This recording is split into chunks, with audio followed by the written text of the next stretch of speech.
Il y a eu effectivement dans cette réunion de commission 2 points de désaccord majeurs. Il y en aurait peut-être eu d'autres. On ne sait pas puisque la réunion ne s'est pas poursuivie.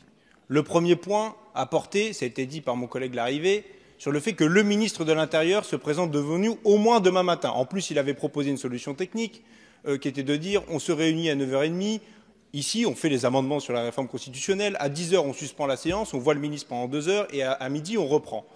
Je ne sais pas si ça aurait été exactement notre position, puisqu'au départ, même les Républicains étaient sûrs, on annule tout ce qui se passe samedi, dimanche et on fait un maximum d'auditions. Donc c'était déjà une position de repli dans la discussion. C'était déjà une position de repli dans la discussion, premièrement. Deuxièmement, nous avons quand même demandé à ce qu'un membre du gouvernement vienne devant l'hémicycle, pas devant la commission d'enquête, mais devant l'hémicycle. Cette demande reste d'actualité, il me semble. Il me semble. Ça, c'est le premier point. Deuxième point, il y a la question de la publicité des débats. Et oui, j'ai l'habitude d'assumer ce que je dis et ce que je fais. Et j'ai dit dans la commission des lois,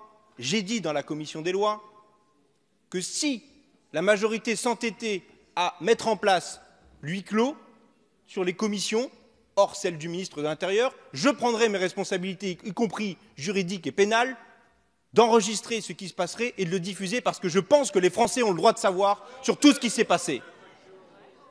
Quand bien même c'est une infraction. Et je l'assume. Et je l'assume fièrement.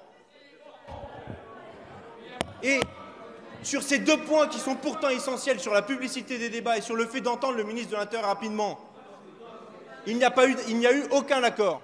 Il n'y a eu aucun accord. Et c'est intolérable.